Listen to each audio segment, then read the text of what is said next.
Queen Vela sat alone in her throne room. The massive chamber stretched out before her, its walls made of crystal that glowed with soft purple light. Outside the tall windows, 3 moons hung in the dark sky above her empire's capital world. She had ruled the Kalthara Empire for 60 years now, commanding 12 star systems and billions of people. Yet tonight, she felt more alone than ever. Her reflection stared back at her from the polished floor. Violet skin, elegant features, and the luminescent markings that ran along her arms and face, marks that identified her as royalty. At 287 years old, she was still young for her species. Kalthari people lived for centuries, but something was wrong with her bloodline, something that all the power in the universe could not fix. Vela could not have children. Neither could her sister, or her cousins, or any member of the royal family for the past 3 generations. The scientists had explained it many times. Her people had been too careful, too selective about who married whom. For thousands of years, the royal bloodline had only married other royals, keeping the family pure. Now that purity had become poison, their genes had grown too similar, too narrow. The ability to create new life had simply stopped working. The empire needed an heir. Her people needed hope, but Vela's womb was as empty as her throne room tonight. A soft chime interrupted her thoughts. Her advisor, an elderly Kalthari named Vex, appeared at the doorway. His own markings had faded with age, barely glowing anymore. "Your Majesty, the human delegation has arrived," Vex announced. Vela straightened in her throne. "Already? I thought they were not expected until tomorrow." "Their ships are faster than we calculated. The humans seem eager to meet you." Humans, the newest species to discover faster-than-light travel. The Kalthara Empire had known about Earth for several years, watching from a distance as these strange beings spread across their local star cluster. They were young, chaotic, and unpredictable. Everything the Kalthari were not. "Send them in," Vela said. "Let us see what these humans want." 10 minutes later, a group of 5 humans walked into her throne room. They wore matching dark blue uniforms with strange symbols on their chests. Vela studied them carefully. Their skin tones varied: brown, tan, pale pink. Their hair came in different colors and textures, even among just 5 individuals. So much diversity. It fascinated her. One human stepped forward from the group. He was tall for his species, with black hair and dark eyes. His face carried a calm expression that suggested intelligence. "Your Majesty," he said, bowing in what must have been a human gesture of respect. "I am Ambassador Doyen of the Terran Confederacy. We are honored to finally meet the leader of the Kalthara Empire." His voice was steady and respectful, but not fearful. Most species acted nervous in her presence. This human met her eyes directly. "Ambassador Doyen," Vela replied. "Welcome to Kalthara Prime. Your people have expanded quickly across the stars." "We're curious by nature," Doyen said with a slight smile. "When we learned of your empire, we knew we had to make contact. We hope to establish peaceful relations between our peoples." The formal meetings began the next day. Doyen and his team sat across a long table from Vela and her council.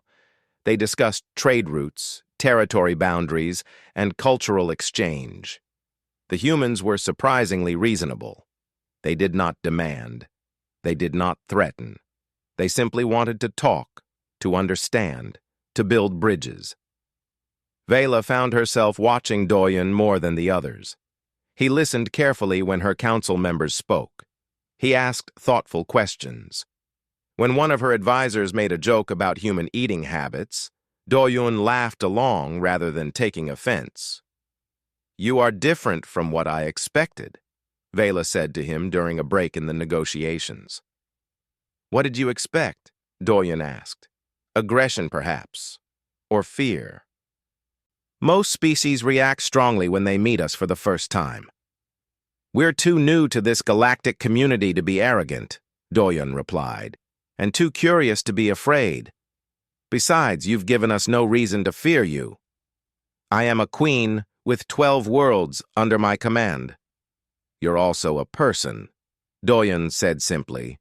Power and position don't erase that. Something strange happened inside Vela at those words. A warmth spread through her chest. Her markings flickered slightly, pulsing in a pattern she did not recognize. Over the following weeks, the negotiations continued. The Terran Confederacy would establish an embassy on Calthara Prime. Trade agreements were signed. Cultural exchange programs were planned.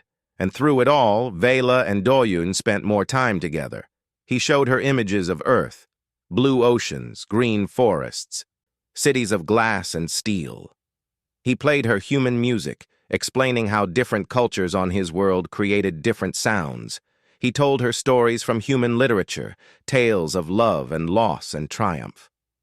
Your people feel so deeply, Vela observed one evening. They sat together in her private garden, away from the formality of the court. You live such short lives compared to us, yet you pack so much emotion into them. Maybe that's why, Doyon suggested. We know our time is limited, so we feel everything more intensely. Do Kalthari not feel the same way? We do, but we control it more, express it less.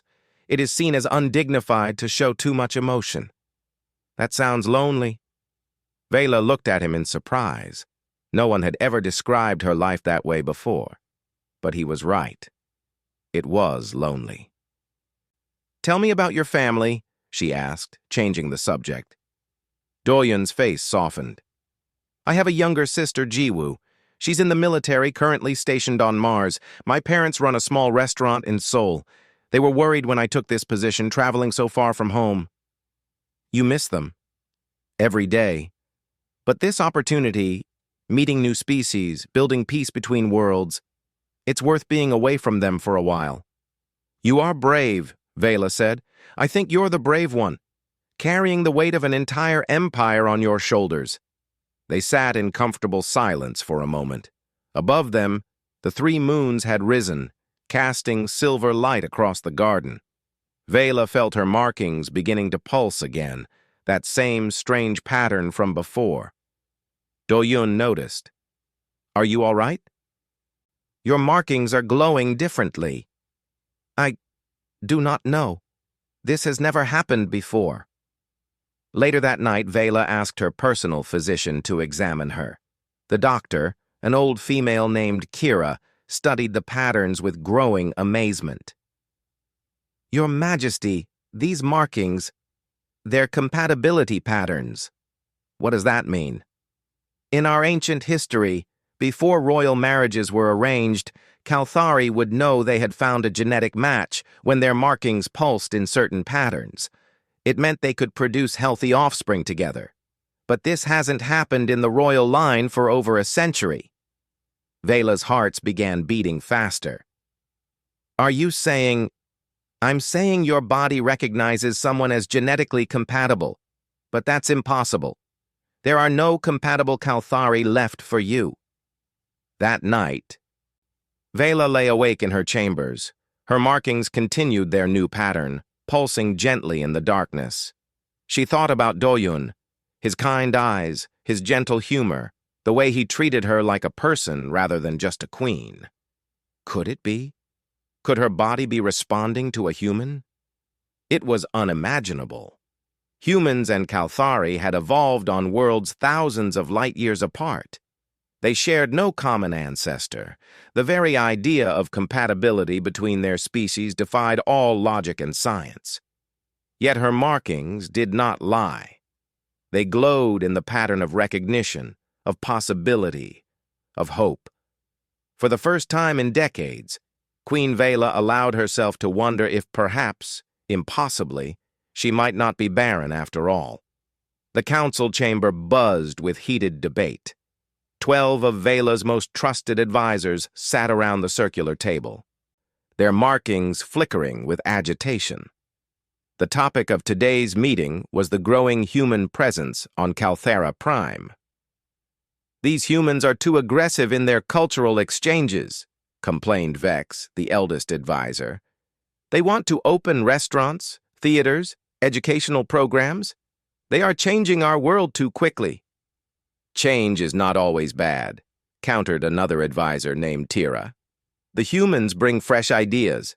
Our young people are excited about them.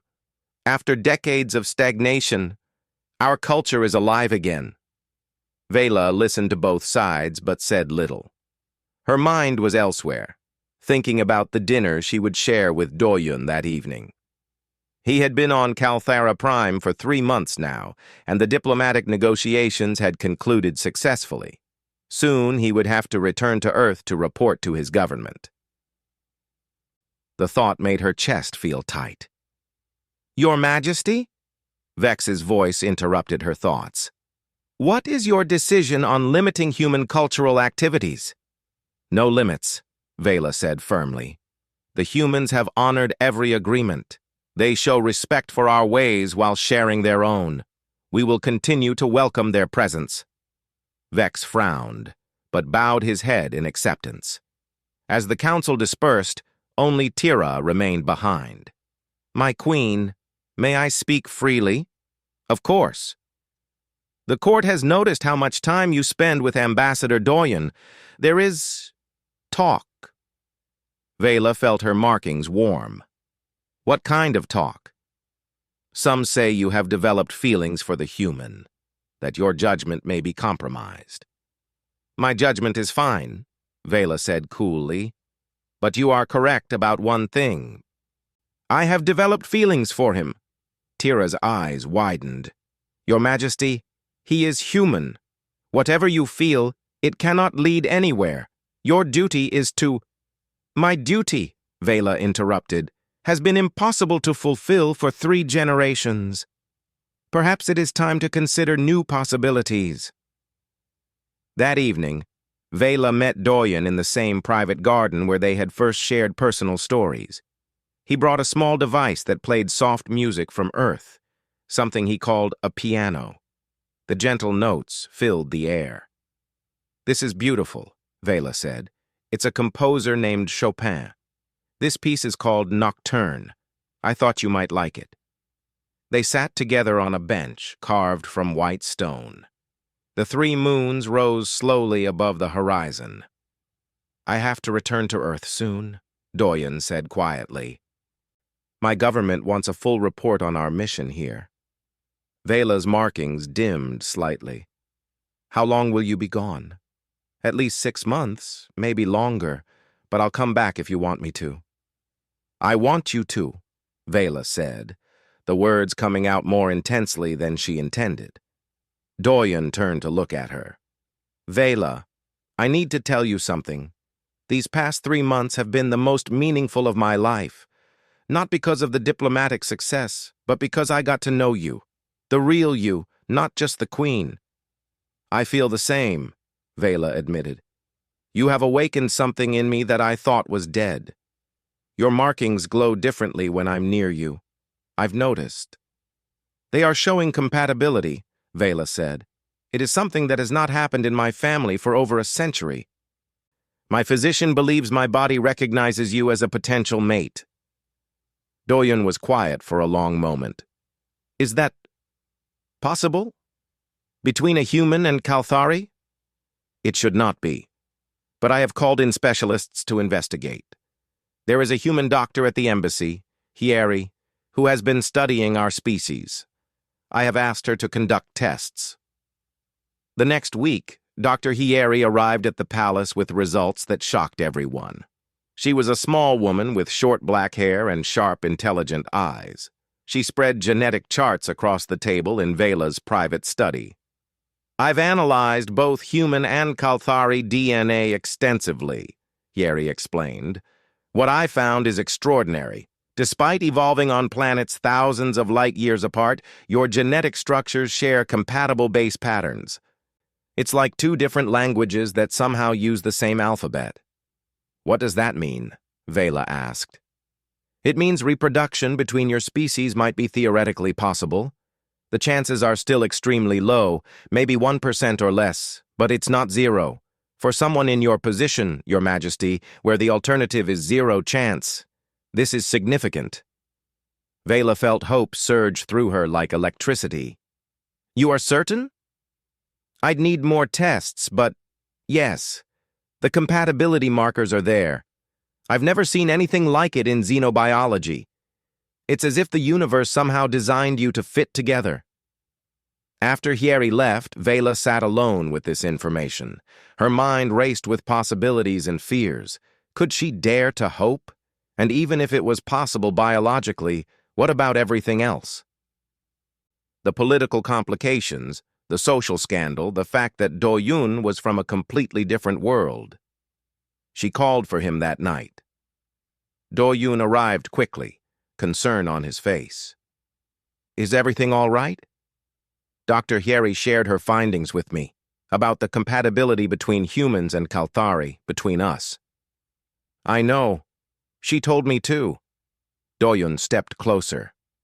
Vela, I need you to know something.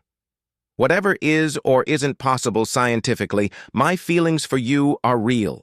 These past months, I've fallen in love with you, not because you're a queen, not because of some genetic compatibility, but because of who you are.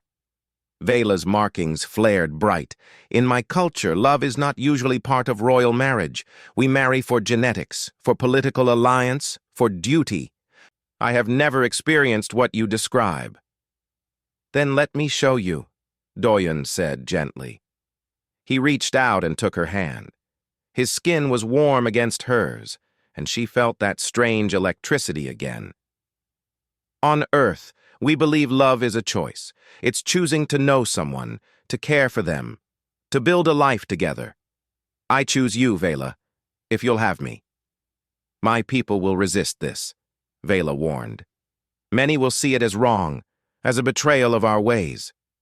I know. But you told me once that your duty has been impossible to fulfill. Maybe it's time to choose a new path, not just for duty, but for yourself. Vela looked into his dark eyes and saw honesty there, and kindness, and something she had never dared hope for, genuine love. She thought about her empty throne room, her lonely centuries, her barren future.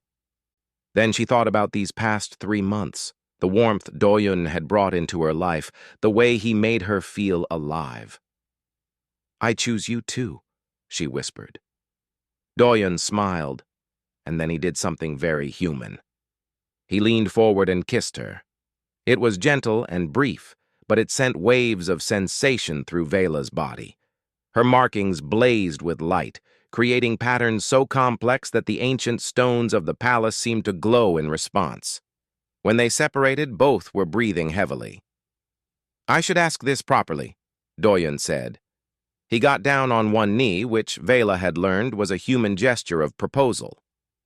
Queen Vela of the Kalthara Empire, would you marry me?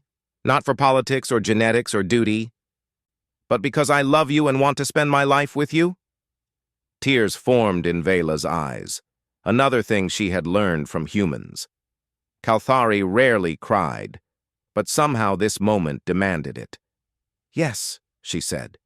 Yes, I will marry you. The news spread through the palace like wildfire. By morning, everyone in the capital knew that their queen planned to marry a human. The reactions were mixed. Some celebrated, seeing it as a new era of cooperation between species. Others were horrified, calling it an abomination. Vex confronted Vela in the throne room, his old face twisted with anger. You cannot do this. Marry an alien. What about tradition? What about the purity of the royal bloodline? That purity has left me barren, Vela said coldly. It has left our entire family barren. In 3 generations, there has not been a single royal child. Your precious tradition is killing us, Vex. Better to die pure than live corrupted. That is not your choice to make. I am queen, and I have made my decision. But Vex was not alone in his opposition. Across the empire, a movement began. Led by a military leader named Thexis, traditionalists started gathering support. They called Vela's marriage a betrayal. They demanded she step down from the throne. Doyen received death threats.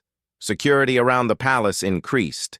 The Terran Confederacy sent additional ships to protect their ambassador and the humans living on Calthera Prime. "We can still call this off," Doyen said one night, holding Vela close. "I don't want to put you in danger." "No," Vela said firmly. "I have lived for duty my entire life. For once, I am choosing something for myself. Something that feels right. If they want to fight that, then we fight back. Together? Together." Outside, the three moons shone down on a world that was changing.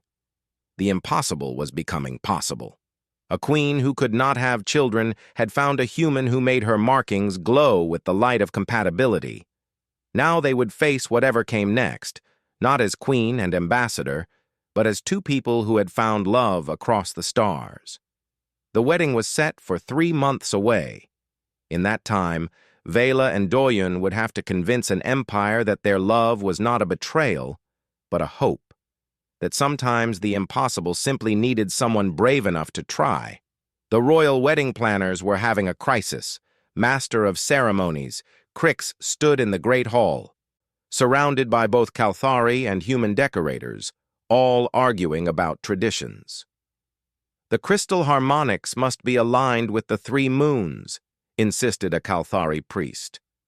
"But the ceremony should include the exchange of rings, like Earth weddings," countered a human coordinator.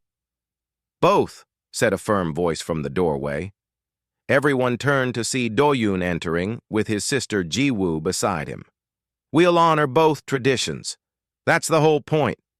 Jiwoo grinned and patted her brother on the shoulder. She had arrived from Earth 2 weeks ago, bringing with her a warmth and humor that even the stuffiest Calthari nobles found hard to resist. Where Doyen was diplomatic and calm, Jiwoo was bold and cheerful. "My brother is right," Jiwoo announced to the room. "This wedding is about 2 worlds coming together, so we blend everything. Crystal harmonics and ring exchange, Calthari ceremonial armor, and human wedding veils. Everyone gets represented." The planners looked uncertain, but began nodding. When Jiwoo spoke, she had a way of making people agree, but not everyone was agreeing. In a fortress on the northern continent, Warlord Thexis gathered his followers. He was a massive Calthari, his markings dark red instead of the usual purple, a sign of his warrior lineage.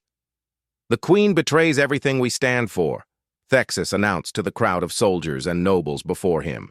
"She pollutes our bloodline with alien DNA. She spits on the traditions our ancestors died to protect." "What should we do?" asked one of his generals. "We remove her from power. If she will not serve our people properly, then she does not deserve to rule them." Plans were made in secret. Assassins were hired, weapons were gathered. Thexis knew he could not move openly yet. Vela still had too much popular support, but the wedding would provide an opportunity. So much chaos, so many guests, so many chances for violence. Vela knew about the threats. Her intelligence network reported everything to her. She sat in her private chambers with Doyen, reviewing security reports. "Thexis is planning something," she said. "My advisors want to cancel the public ceremony, have a small private wedding instead." "What do you want?" Doyen asked. Vela looked at him. "I want to show our people that this union is not something to hide. I want them to see that different species can love each other, can build something beautiful together.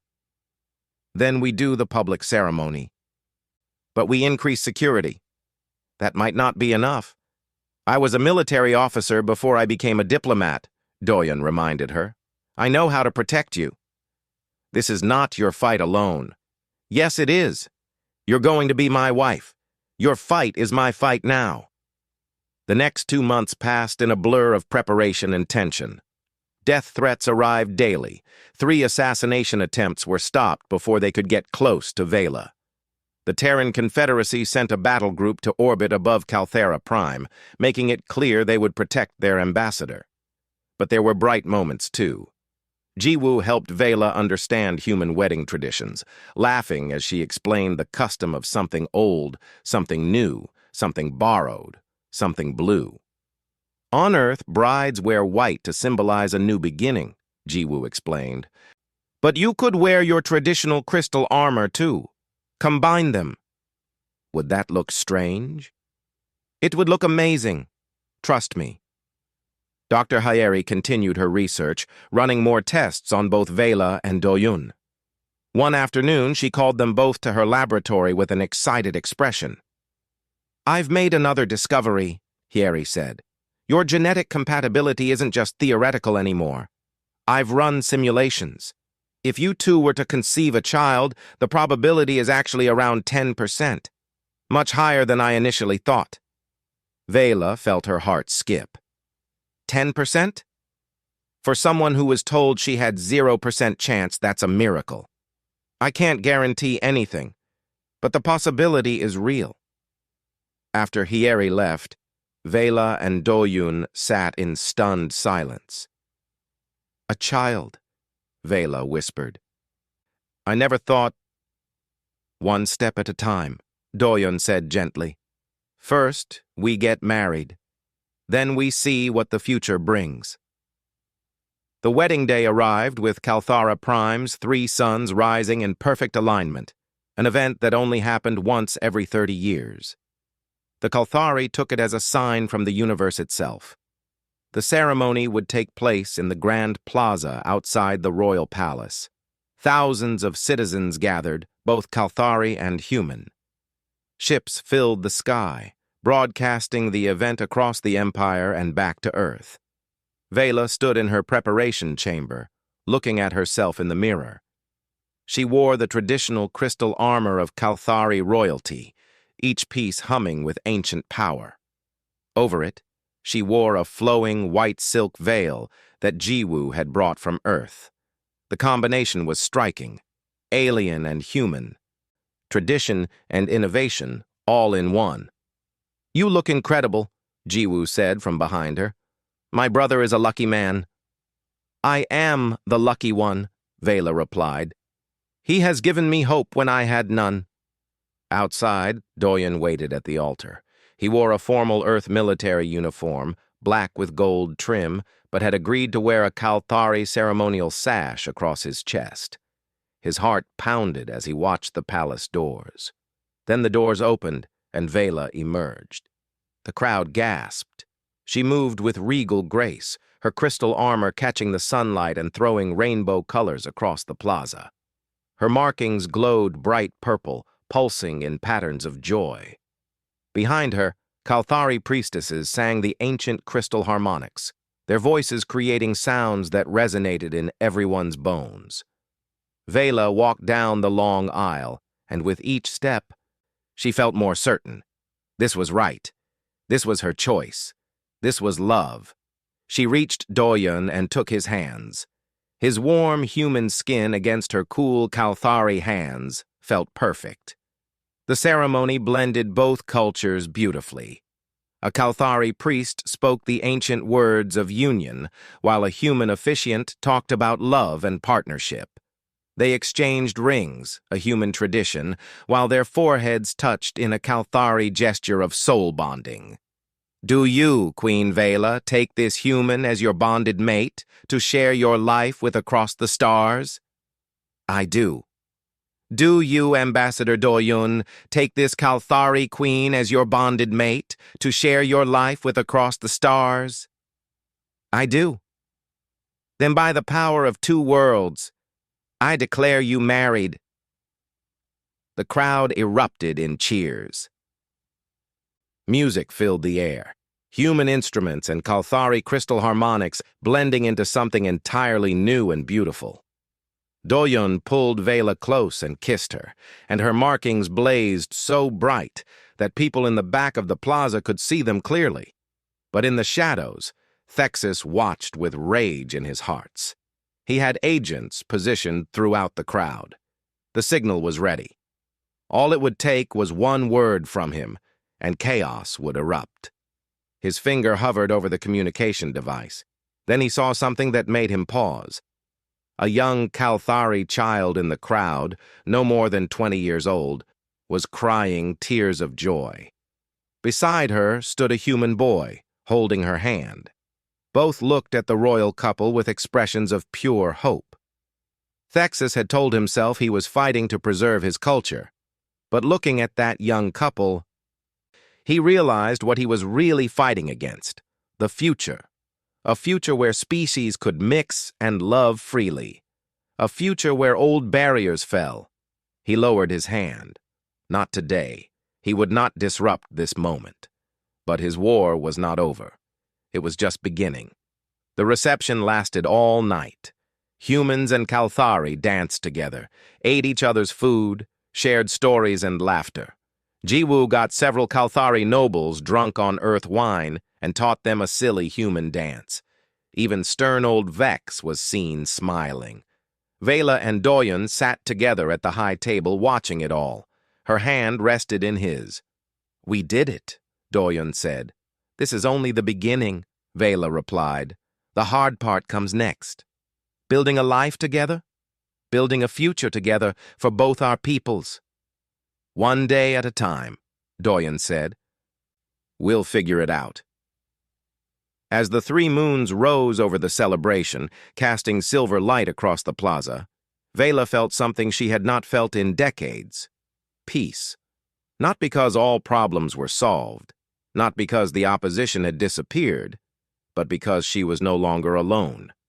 She had a partner now, a husband, a human who had crossed the stars to find her, and somewhere deep in her biology, cells were already beginning to change, responding to this new bond in ways that science had not yet discovered. The impossible was stirring to life, preparing to become real. But that discovery was still weeks away. For tonight, there was only joy, only celebration, only hope. Tomorrow, they would face their enemies. Tonight, they were simply 2 people who had found love across the impossible distance between worlds. Vela woke up feeling strange. It had been 3 weeks since the wedding, and she and Do-yoon had traveled to a neutral moon station for their honeymoon. The station orbited a beautiful blue gas giant, and they had spent their days in quiet peace, away from the politics and tension of the empire. But this morning, something felt wrong. Her stomach churned. Her markings flickered weakly. When she tried to stand, dizziness overwhelmed her. "Do-yoon," she called out weakly. He rushed to her side immediately. "What's wrong?" "I do not know. I feel ill." Dr. Hyeri arrived within the hour, brought by emergency shuttle. She examined Vela carefully, running scans and taking samples. Her expression grew more amazed with each test. "Your Majesty," Hyeri finally said, her voice shaking slightly. "You're pregnant." The room went silent. Vela stared at the doctor, unable to process the words. That's not possible," Vela whispered. "It shouldn't be possible. But it is. The scans are clear. You're carrying a hybrid child. Human and Kalthari DNA are combining inside you right now." Do-yoon sat down heavily, looking shocked. It's only been 3 weeks. Kalthari reproduction happens faster than human," Hyeri explained. "The embryo is already developing. This is unprecedented. I need to monitor you constantly. We have no idea what complications might arise." The news spread quickly. When they returned to Kalthara Prime, the reaction was explosive.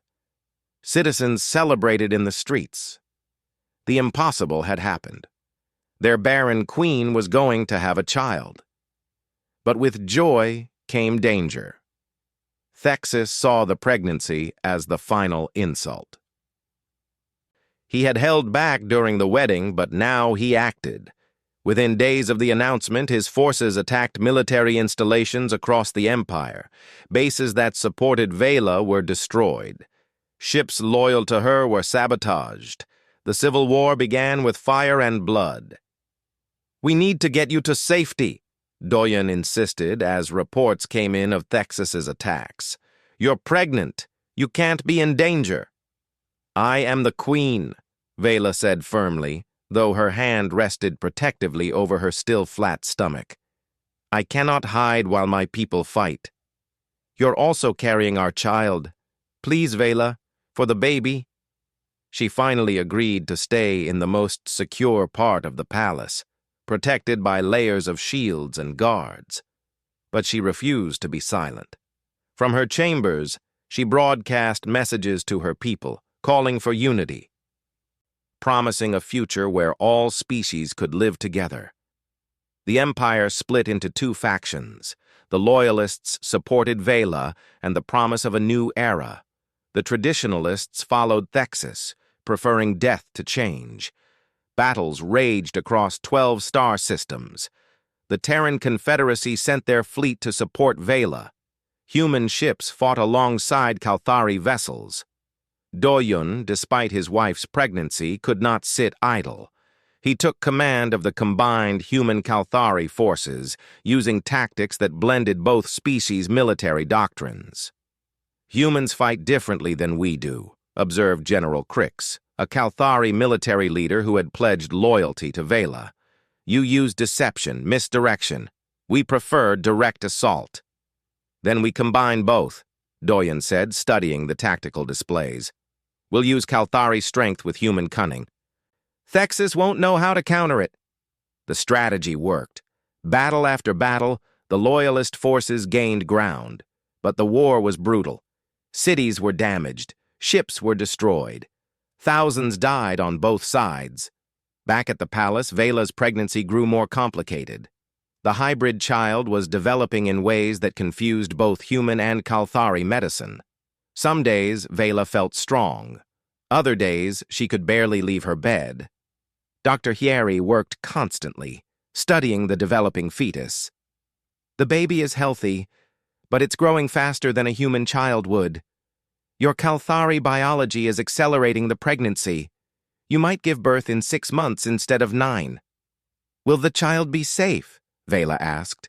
"I honestly don't know. We're making medical history here. Every day is a new discovery." Jiwoo stayed with Vela during this time, providing emotional support and humor when things seemed darkest. She told stories about Doyen as a child, making Vela laugh even when she felt terrible.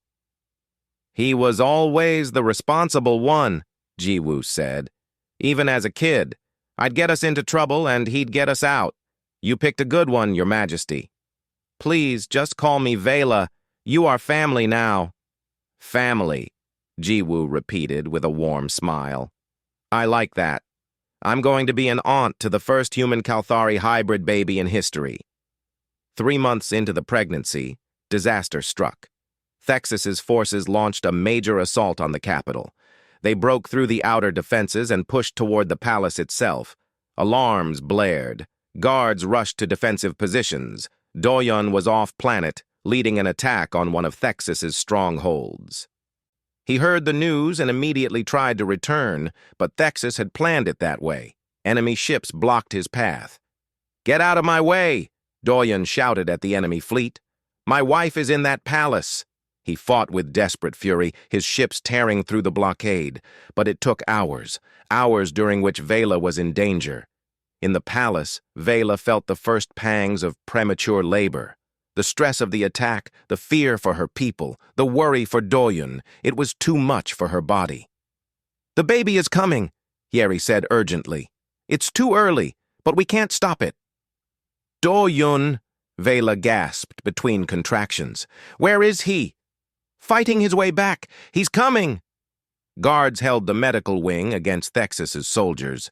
Jiwoo personally took up a weapon, standing guard outside Vela's room. She had trained in the military just like her brother, and she fought with skill and determination. "No one gets through this door," Jiwoo shouted at the enemy soldiers. "You want to hurt the queen? You go through me first." The battle raged for 3 hours. Vela labored in agony, her body struggling with the hybrid birth. Yeri and her team worked frantically, combining human and Kalthari medical techniques. Finally, Doyen's ships broke through. He landed in the palace courtyard and ran through the corridors, fighting anyone who tried to stop him. His uniform was torn and bloody, but he did not care. He had to reach Vela. He burst into the medical room just as a baby's cry filled the air. "Vela!" he shouted. She lay exhausted on the bed, her markings flickering weakly. But in her arms, wrapped in soft cloth, was a tiny infant.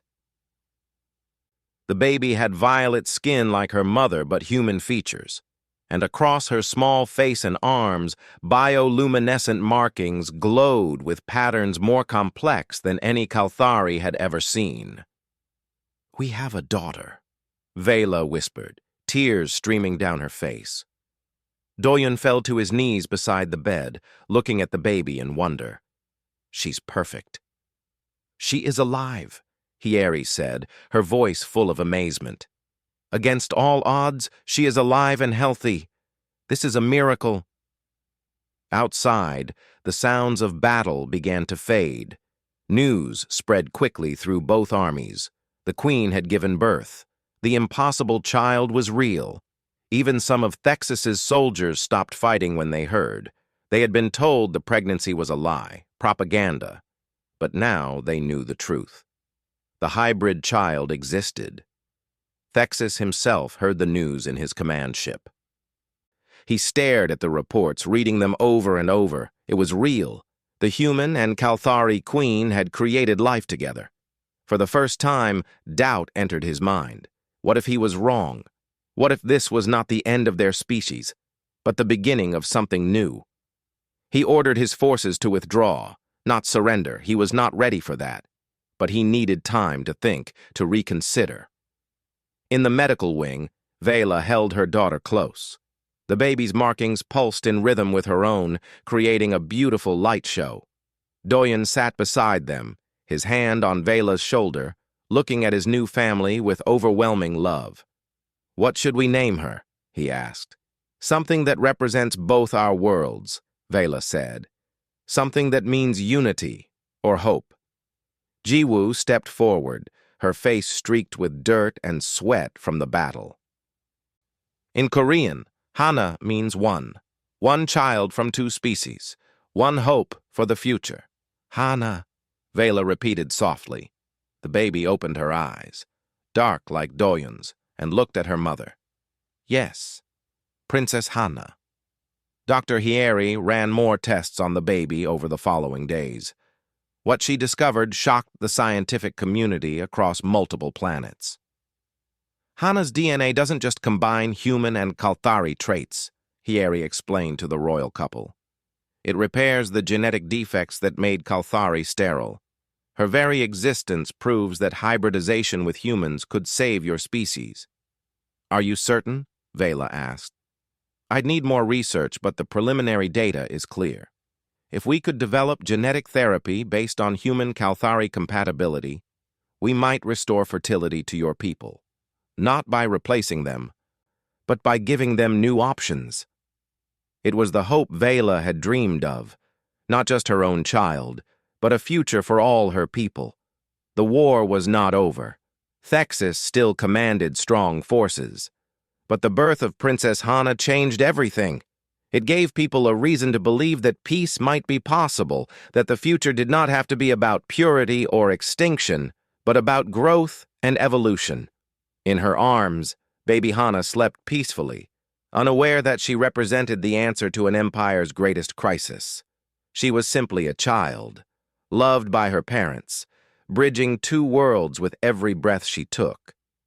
5 years passed. The Civil War ended not with a dramatic final battle, but with slow exhaustion. Thexus's traditionalist forces dwindled as more and more Kalthari saw hope in the hybrid child. When Thexus himself finally saw Princess Hana in person, saw her laughing with both Kalthari and human children, speaking both languages fluently, her markings glowing with pure joy, something broke inside him. He surrendered. The peace treaty was signed in the same plaza where Vela and Doyen had married. Thexus knelt before the queen, and she forgave him, not because he deserved it, but because the future needed reconciliation more than revenge. Now, at 5 years old, Hana was the most famous child in the galaxy. She had grown fast, as Kalthari children did, developing at twice the speed of human children. In body, she seemed 10 years old.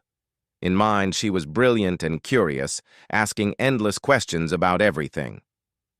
"Mother, why do your markings change color when you're happy?" Hana asked one morning at breakfast. Vela smiled. "They reflect our emotions. It is how Kalthari communicate feelings without words." "But humans don't have markings. How do they show emotions?" "Through facial expressions," Doyun explained. "And words. Humans talk about their feelings more than Kalthari do." "I like both ways," Hana said.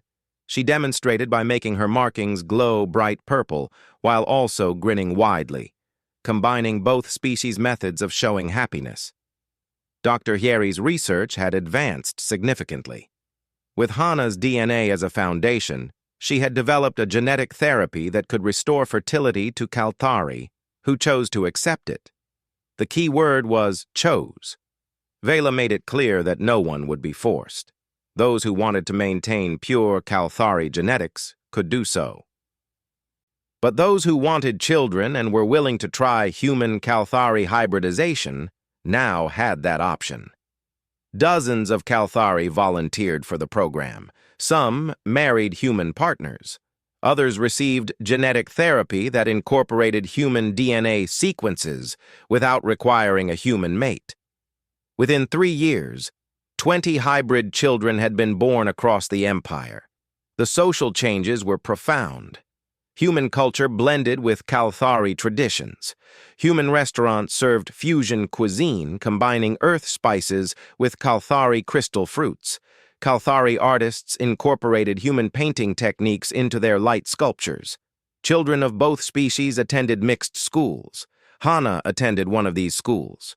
Every morning, she walked through the palace gardens with her bodyguard, a young Kalthari warrior named Mira, to reach the small private academy that Vela had established.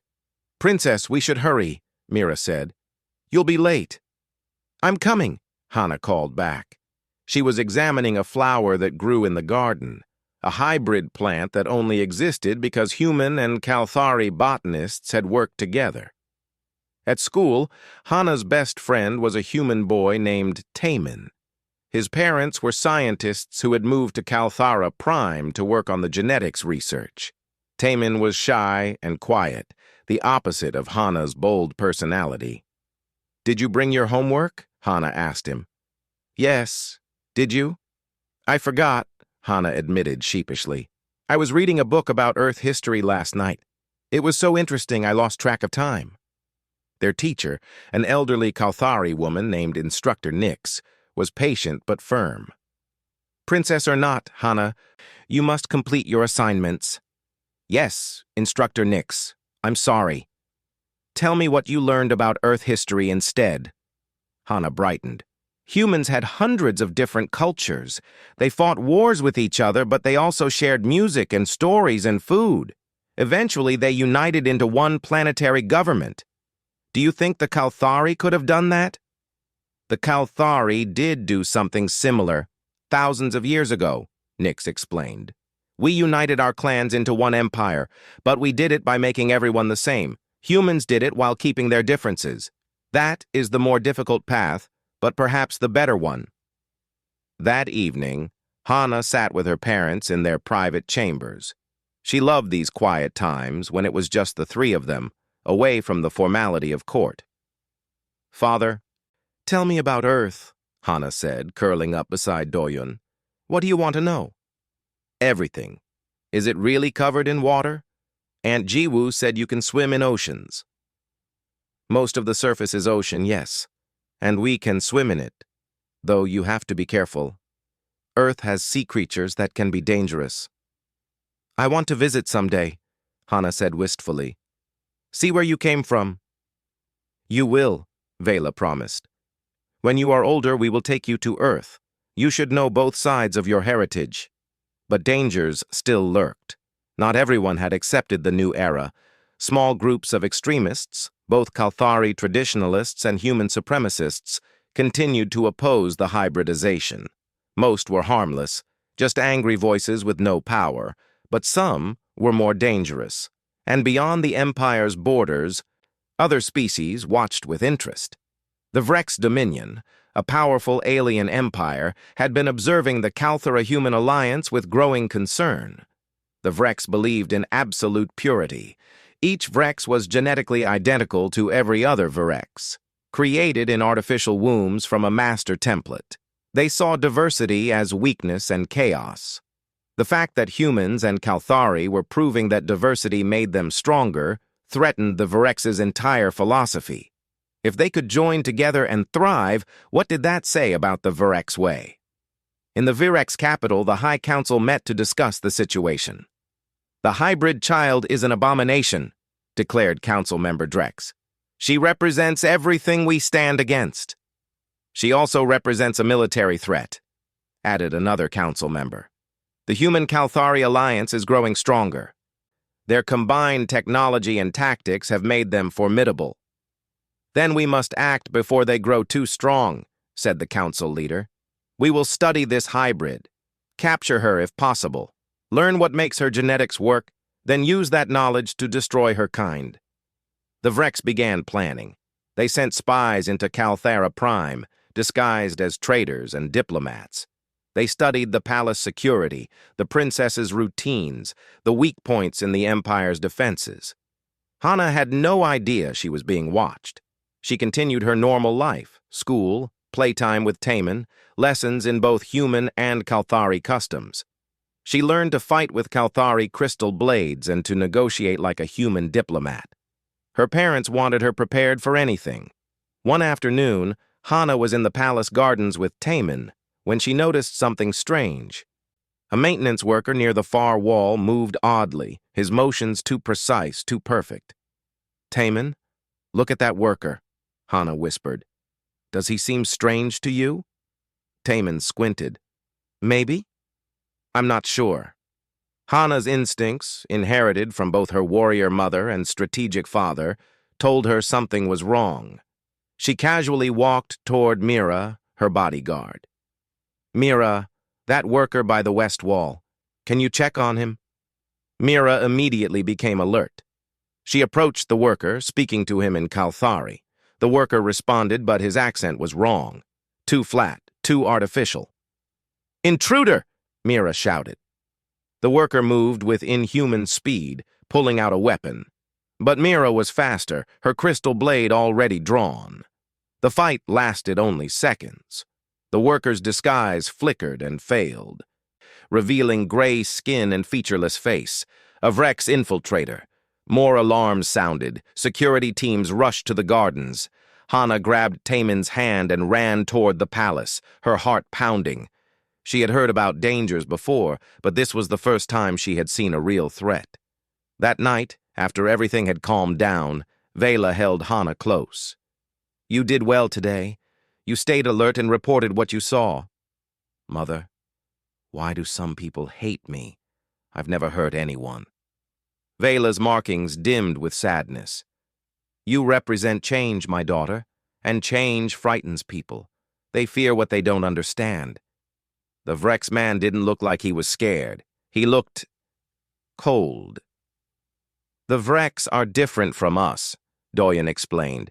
"They don't value individual life the way we do. They see everyone as parts of a machine." "That sounds lonely," Hana said. "It is. That's why they fear what you represent. You are proof that being different, being unique, makes life richer, not weaker." The interrogation of the Vrex infiltrator revealed the plot. The Vrex Dominion had sent a team to kidnap Princess Hana. Some had been caught, but others were still at large. Security around the princess increased dramatically. She couldn't go anywhere without a full guard detail. She couldn't attend school anymore. Too dangerous. Teachers came to the palace instead. Hana hated it. She felt trapped. She missed her friends, missed the freedom of walking through the gardens without armed guards everywhere.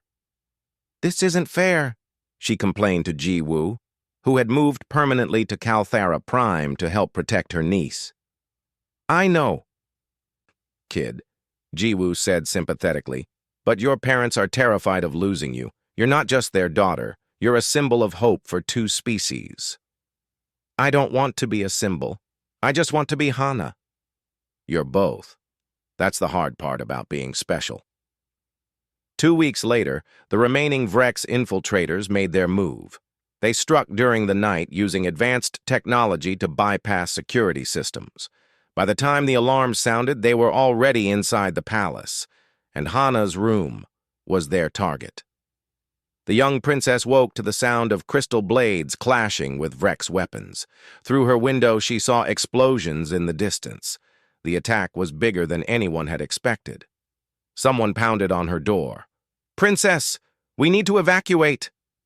But the voice was wrong, too flat, too artificial. Hana's heart raced. She looked around her room frantically, searching for a way out. Her parents had taught her to always have an escape plan. She ran to the hidden panel in the wall, the one only her family knew about, and slipped through just as the door burst open. Behind her, she heard the Vrex infiltrators searching her room. She ran through the secret passage, her bare feet silent on the cold stone floor. She had to reach her parents, had to warn them. The hunt had begun. Vela's scream echoed through the palace corridors when she reached Hana's empty room. The ransacked chamber, the broken door, the signs of struggle, all pointed to her worst nightmare. "They took her," she whispered, her markings flickering wildly with panic and rage. "Those creatures took my daughter." Doyen stood frozen for only a moment before his military training took over. "Security footage, now." They watched the recordings in horror. Hana had escaped through the secret passage, but the Vrex had tracked her through the palace. The footage showed her running, brave and clever, evading the first group of infiltrators. But there were too many. In the hangar bay, they had cornered her and forced her onto a stolen ship. "She fought them," Ji-woo said, her voice tight with emotion. "Look, she bit one of them. That's my niece." But fighting had not been enough. The Vrex ship had left Calthara Prime before anyone could stop it. "We need to assemble a strike team," Doyen said immediately. "I'm going after her." "We both are," Vela corrected. Her voice was cold, dangerous. This was not the gentle mother anymore. This was the warrior queen who had ruled an empire for over a century. "No military protocol will slow me down. That is my child out there."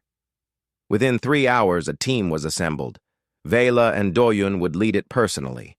Joining them were Ji-woo, now a highly decorated Special Forces officer; Mira, Hana's loyal bodyguard who blamed herself for the kidnapping; and Karix, the Kalthari general who had fought beside them in the Civil War. They also brought Dr. Hyeri. If Hana was injured, they would need immediate medical support. The team consisted of 20 fighters total, all volunteers, all the best warriors from both human and Kalthari forces. They carried the finest weapons, flew the fastest ships. "How do we find her?" Ji-woo asked as they prepared to depart. "The Vrex could have taken her anywhere." "Hana has unique bioluminescent patterns," Vela explained. "Our sensors can track those patterns from light years away. We just need to get within range." "And I've placed a tracker in every piece of jewelry Hana owns," Doyen added, "including the bracelet she was wearing. It's sending out a pulse every 6 hours." Using both methods, they followed the trail across 3 star systems. Each jump brought them closer but also took precious time. Every hour that passed felt like torture. What were the Vrex doing to Hana? Was she scared? Was she hurt? Doyen barely slept, constantly monitoring the tracking signals. Vela stood at the ship's window, staring out at the stars, her markings dim with worry. "She's strong," Ji-woo said, standing beside her sister-in-law. "Hana has your courage and Doyun's smart thinking. She'll survive until we reach her." "She is 5 years old," Vela whispered. Just a child who has been trained by the best. Have faith.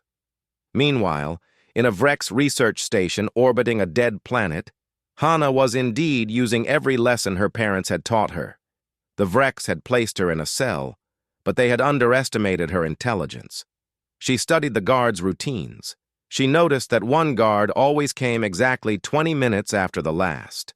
She observed the door mechanism, understanding how it worked, and she waited for an opportunity. The Vrex scientists were fascinated by her. They took samples of her blood and DNA but did not physically harm her. Their leader, a tall Vrex named Commander Vril, visited her cell regularly. "You are an interesting specimen," Vril said in flat, emotionless tones. "Your genetics should not exist. Two species cannot merge successfully." "But we did," Hana replied bravely, though her voice shook slightly. "I exist. That means you're wrong. You exist as an aberration, a mistake. We will study you, learn from you, then use that knowledge to prevent other species from following your example. Unity is weakness. Purity is strength." "That's stupid," Hana said bluntly. "My parents' unity is what makes them strong. They beat Thexus because they work together." Vril tilted his head. "You are young. You do not understand." But Hana noticed something in that moment. One of the guards, a younger Vrex, had reacted slightly to her words. Just a tiny movement, barely noticeable. But it was there. The Vrex were supposed to be emotionless, identical, perfect. But this one had reacted. That gave Hana an idea. Over the next 3 days, she talked constantly whenever the guards were near. She told stories about her parents, about her friends, about the different foods she loved, about the games she played. Most guards ignored her completely, but that one younger guard, whom she started calling Six in her mind, seemed to listen. "Do you have a name?" Hana asked Six directly one day. "We do not use names, we are designated by numbers. I am Unit 4729. "That's sad. Names are important. They make you special. I'm Hana. It means one in my father's language." "Names are unnecessary. We are all the same." "But you're not the same. You're standing here talking to me. The other guards don't do that." Six went silent for a long moment. "That is a malfunction. It will be corrected." "It's not a malfunction. It's called curiosity. It's called being an individual." After Six left, Hana felt hope for the first time since her capture. If she could make one Vrex question their programming, maybe she could survive until her parents arrived. And she knew they were coming. Her mother would burn down the entire galaxy to find her. The rescue team picked up the tracking signal on the 4th day. They found the research station exactly where the data predicted. It was heavily defended, surrounded by Vrex warships. "We can't fight through all of them," Carrick's observed. "They outnumber us 10-1. "Then we don't fight," Doyen said. "We sneak. Jiwoo, you're the infiltration expert. What do you suggest?" Jiwoo studied the station's layout. "There's a waste disposal system. Small ships can fit through it. 3 or 4 of us go in quiet, find Hana, and extract her while the rest of the team causes a distraction." "I will go," Vela said immediately. "Me too," added Doyon. "And me," Jiwoo confirmed. "Mira, you're with us too. The princess knows you." The plan was dangerous, but it was their best option.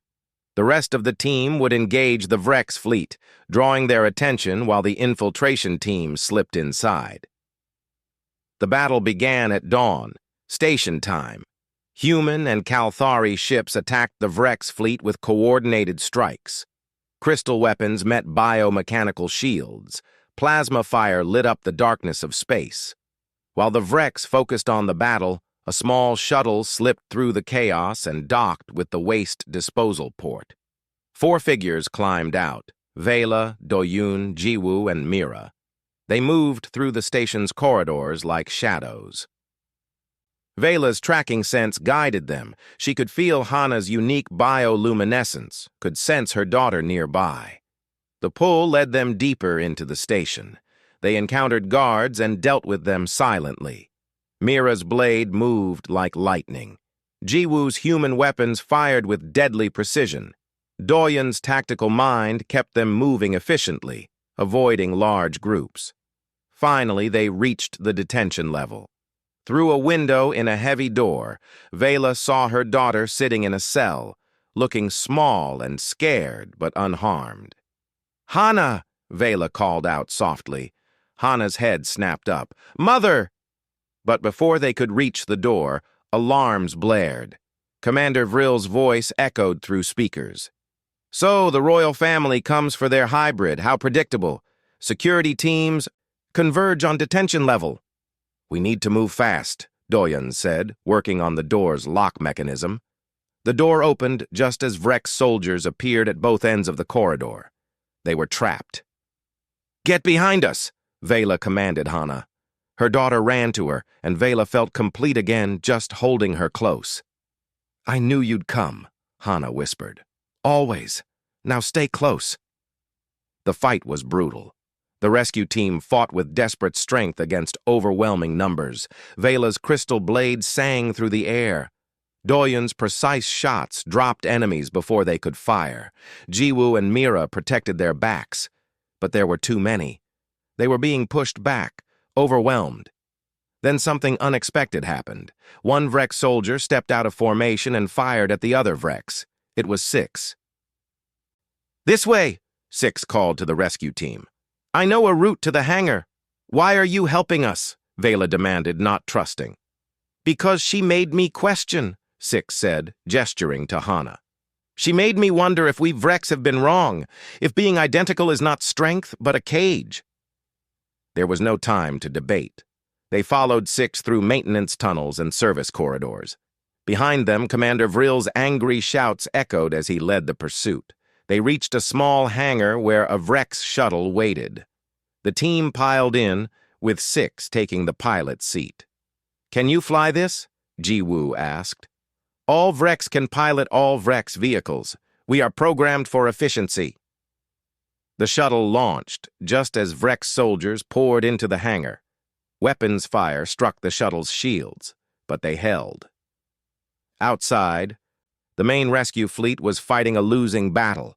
Too many Vrex ships, too much firepower. But when they saw the small shuttle emerging, they immediately formed a protective formation around it. "All ships, retreat!" Doyen ordered over the communication channel. "We have the princess!" The fleet jumped to hyperspace, leaving the Vrex station behind. In the shuttle, Vela held Hana tightly, tears streaming down her face. Her markings blazed with relief and joy. "You're safe now. You're safe." "I was brave, Mother, like you taught me." "You were incredibly brave." Doyen wrapped his arms around both of them. His face was wet with tears, too. For 3 days, he had feared he would never hold his daughter again. Jiwoo looked at Six, who sat alone at the pilot controls, looking uncertain. "So, what are you going to do now?" "You can't go back to the Vrex." "I do not know. I have no purpose now." "You saved a child's life," Jiwoo said. "That's purpose enough. And you've proven that even Vrex can choose to be different. Come with us. We'll find you a place." Six considered this. "I would like that." Hana pulled away from her parents and walked over to Six. "Thank you for helping me. You're my friend now." "Friend," Six repeated slowly, as if testing the word.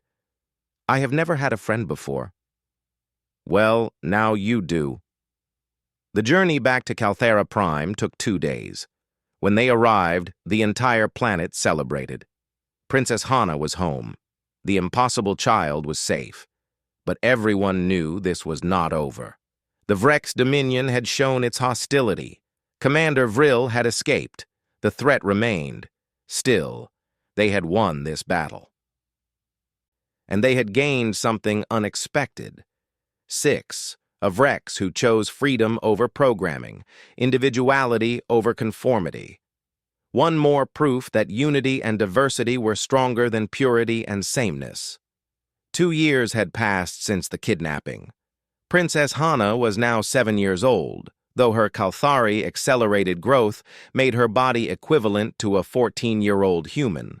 She stood tall and confident, her violet skin glowing with health, her markings creating patterns that seemed to dance with her emotions. The galaxy had changed dramatically in those years. The attempted kidnapping had done something unexpected. It unified the human-Kalthari alliance like nothing else could.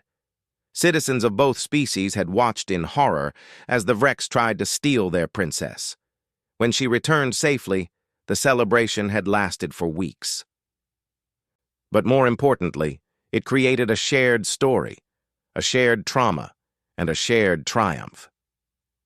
Now, Kalthari and humans truly felt like one people. In the 2 years since, 50 more hybrid children had been born across the Empire. The genetic therapy program had expanded, with hundreds of Kalthari volunteering to receive treatment. Birth rates were climbing. The extinction crisis was ending. The Kalthara Empire had officially renamed itself the Kalthara Commonwealth. The government had been restructured to include human representatives at every level. The old caste system, which had kept different Kalthari classes separate for millennia, had been abolished. Anyone, regardless of species or birth, could now rise based on merit. It was revolution, but a peaceful one. Vela stood on the balcony of the royal palace, watching the city below. Human vehicles mixed with Kalthari crystal flyers. The architecture blended both styles.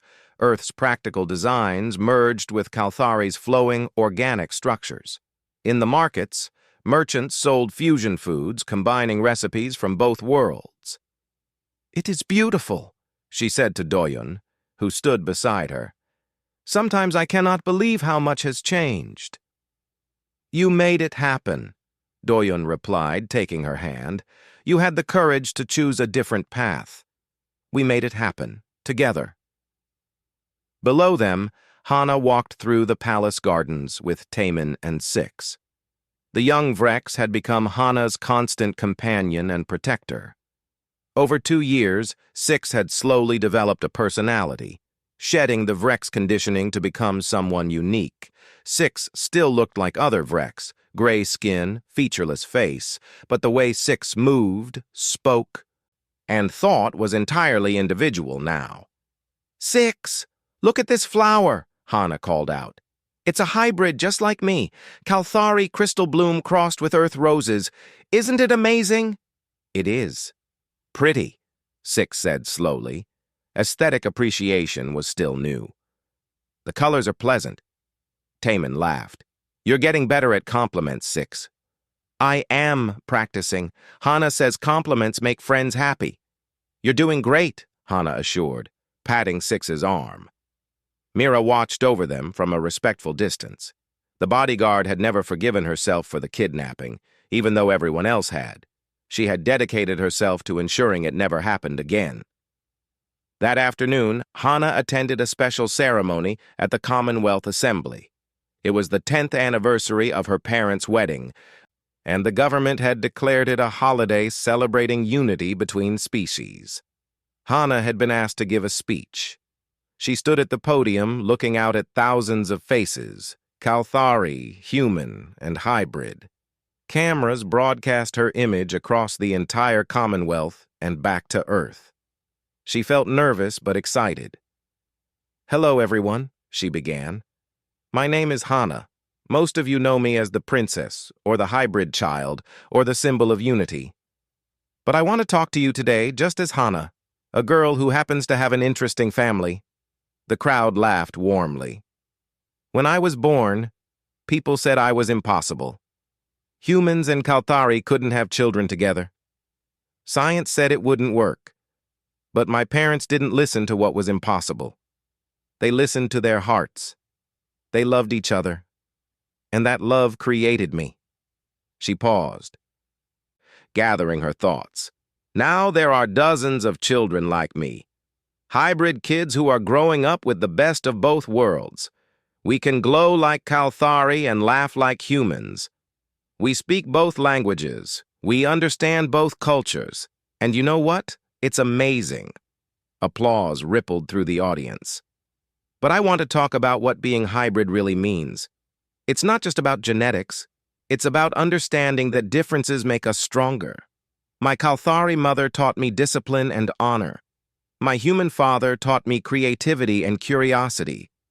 From both, I learned that family isn't about being the same. It's about choosing to love each other anyway. She looked directly at the camera, knowing her words would reach beyond the Commonwealth. There are people in the galaxy who fear what we represent. The Vrex Dominion still believes that purity is strength, that being identical is the only way. They're wrong. I know they're wrong, because I've lived it. I've seen what happens when different people work together, when they share ideas, when they build something new. The crowd was completely silent now, hanging on every word. My best friend Taman is human. My protector Six was Vrex but chose to be free. My bodyguard Mira is Kalthari. My family includes both species. We are not weaker because we're different. We are stronger because we bring different strengths to the table. Hana smiled, her markings glowing bright.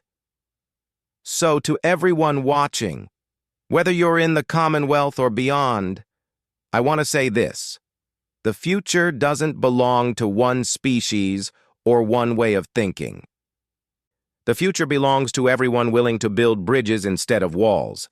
It belongs to people who choose love over fear, cooperation over isolation, and hope over despair. She raised her hand, where her hybrid genetics showed clearly. Violet skin with human bone structure, markings that pulsed with emotion. I am proof that the impossible can become real. If my parents could create me against all odds, imagine what we can create together as a civilization. Thank you. The applause was thunderous. People stood, cheering. Humans and Kalthari embraced each other. Hybrid children waved flags of the new Commonwealth, a symbol that combined stars from Earth's flag with crystal patterns from Kalthari heraldry. Backstage, Vela hugged her daughter tightly. That was perfect. You think so? I was really nervous. You were magnificent, Doyun said, joining the hug. You're going to be an amazing leader someday. About that, Hana said, pulling back to look at her parents seriously. I've been thinking, when I grow up, I don't want to just rule from a throne. I want to explore. I want to visit other species, other worlds, show them what we've built here, maybe help them find their own paths to unity. Vela and Doyun exchanged glances. They had known this day would come, the day their daughter would want to forge her own path. That is a worthy goal, Vela said slowly. But dangerous, Doyun added. The galaxy has many hostile species. I know, but someone needs to be the bridge. Why not me? I'm literally built for it. Jiwoo walked over, grinning. I'll go with her. Someone needs to keep the kid out of trouble. And I've always wanted to see more of the galaxy. You would do that? Hana asked, hopefully. Someone has to protect my favorite niece. Might as well be me. Later that evening, the royal family hosted a celebration in the palace. It was a much smaller, more intimate gathering than the public ceremony. Close friends, loyal advisors, and allies who had supported them through the difficult years. Dr. Hyeri presented her latest research findings. The genetic therapy program has been incredibly successful. Kalthari fertility rates have increased by 40%. We're not just preventing extinction, we're ensuring a thriving future population. General Carrick's, now retired from military service, raised a glass. To the Queen and King Consort, who had the courage to defy tradition. And to the Princess who shows us every day what the future can be. To the future, everyone echoed. Six stood awkwardly in the corner, still uncomfortable at social gatherings. Hana noticed and walked over. You okay, Six? I am content. But I have been thinking about the Vrex Dominion, my former people. What about them? When I left, others noticed. Small acts of rebellion have begun. Vrex choosing names for themselves. Vrex questioning orders. It is spreading slowly, but it is spreading. Your speech today will reach the Vrex homeworld. More will hear your message. Do you think they can change? I changed. If one Vrex can become an individual, perhaps others can too. It will take time, perhaps generations, but change is possible. Hana smiled. Then there's hope even for the Vrex. As the party continued, Vela and Doyun slipped away to their private balcony. The three moons hung in the sky, casting silver light across the capital city. From here, they could see the lights of millions of homes, Kalthari, human and hybrid families living side by side. Do you ever regret it? Doyun asked quietly, giving up the old ways. Never, Vela said firmly. The old ways were killing us slowly. You gave me life, Doyun. Not just Hana, but purpose, hope, love, things I had forgotten were possible. You gave me those things too. I was just a diplomat trying to do his job. You made me part of something bigger. They stood together in comfortable silence, watching their world. What do you think Hana will do? Vela asked. When she's older? Change the galaxy, probably. She has your strength and my curiosity. Nothing will stop her. That is what worries me. She'll be fine. We'll make sure she's ready, and Jiwoo will watch over her. Below them, in the palace gardens, Hana sat with her friends, planning adventures they would have someday. Taemin talked about wanting to study xenobiology like Dr. Hieri. Six spoke quietly about maybe returning to Vrex space someday to help others escape conditioning. Hana listened to both, her mind already imagining the future. She was 7 years old, but already thinking about the galaxy beyond her home. Already dreaming of bridges she could build between species. Already understanding that her existence was both a gift and a responsibility. Across the Commonwealth, hybrid children went to sleep in their beds, safe and loved. Kalthari parents tucked in their genetically restored babies. Human families adapted to life on alien worlds. Scientists from both species worked late into the night on joint projects. Artists collaborated on fusion works that belonged to neither culture and both. And out in the darkness of space, the Vrex Dominion watched and wondered. Small cracks were forming in their perfect uniformity. Individuals were emerging from the collective. Change was slow but inevitable. The future was not human. It was not Kalthari. It was not even hybrid. The future was cooperation, diversity, understanding. It was different species looking at each other and choosing to build something together rather than apart. It was love proving stronger than fear, hope stronger than tradition, and life finding ways to exist that science had never imagined. It all started with a queen who was told she could never be a mother, and a human who showed her that love makes the impossible real. From that impossible beginning came a child.